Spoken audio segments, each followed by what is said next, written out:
All right. Good evening, ladies and gentlemen. It is your realtor, Hugo, here with another live.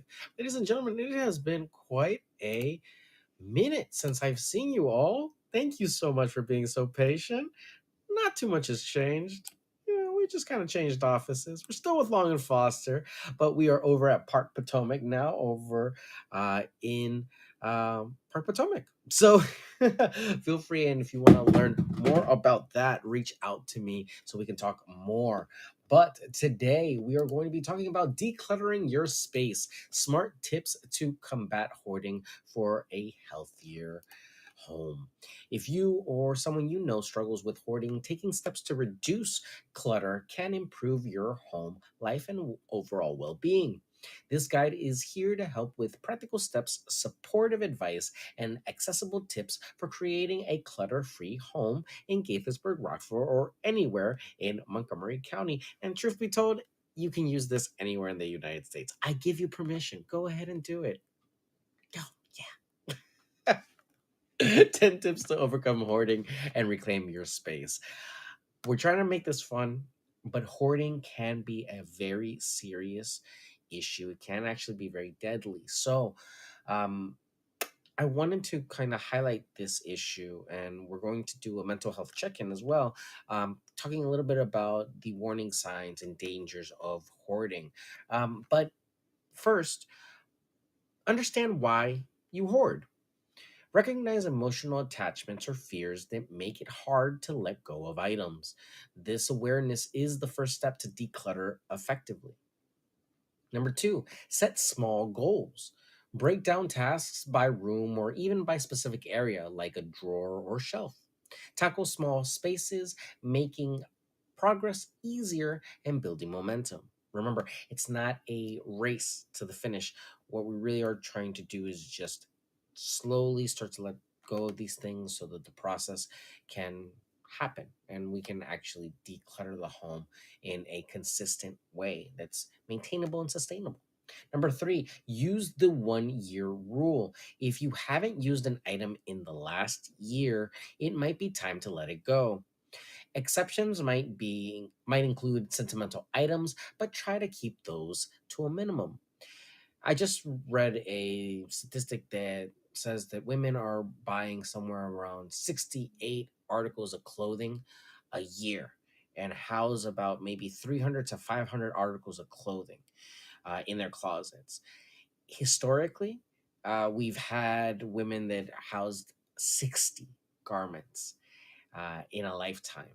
So you can imagine how much consumerism and commercialism has amplified that. So, in the process of being a little bit more minimal, the 1 year rule can be a great way to start on this process and declutter a lot of the stuff that you just might not use. Now, don't go very hard and fast on this rule if these are important items and maybe something that you might not find, a collector's piece. But again, keep these at a minimum because this is how collecting turns into hoarding very quickly. Number four, create, keep, donate, and toss piles. Sort items into three simple categories to make decisions faster. Keeping only essentials frees up space, while donating can benefit the community. And obviously, the toss pile is things that no longer serve you or anyone else. Donating can also benefit you financially on your taxes.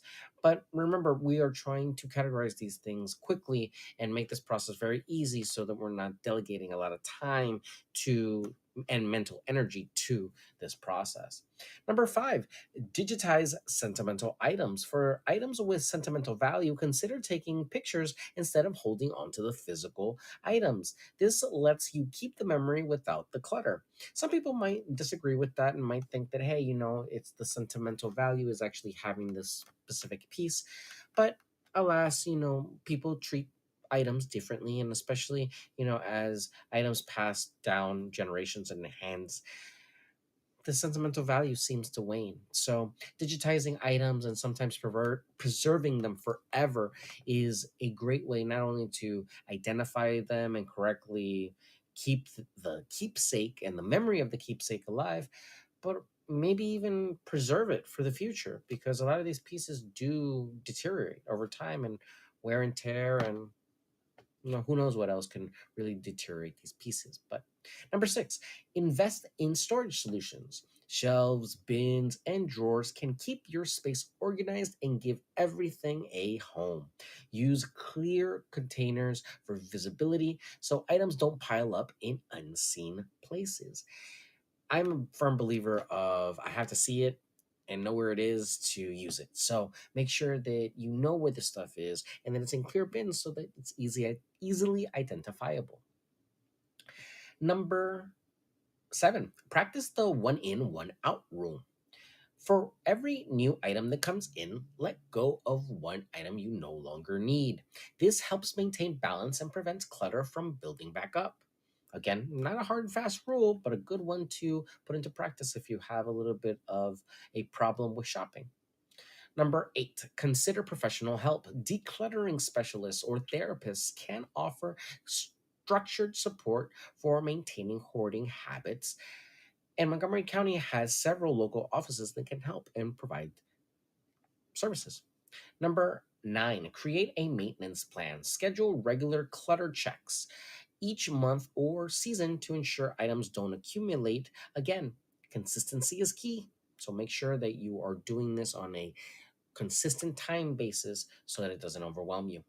Last one for tonight, it's going to be number 10, reward yourself. Celebrate every milestone, no matter how small. Overcoming hoarding tendencies is a process, and positive reinforcement helps you stay motivated. So make sure that you are taking the initiative to not only do this process and embark on this journey, but also to reward yourself, because it's not an easy task, no matter what anyone says. These are sentimental items, and they might mean a lot to you.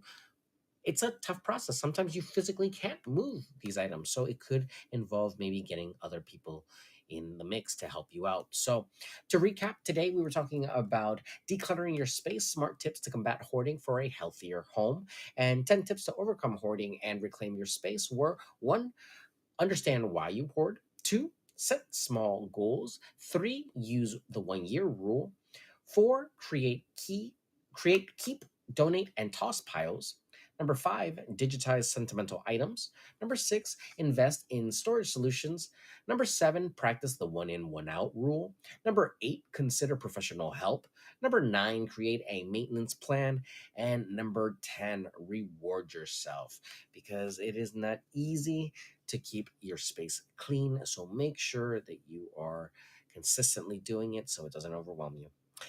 If you have any questions about buying, selling, leasing, or investing in real estate in Maryland, my name is Hugo Quintanilla. I am a licensed realtor in Maryland with Long and Foster. So feel free and reach out. My email is hugo@lnf.com. My website, yourrealtorhugo.com. And my phone number, 240-389-4846.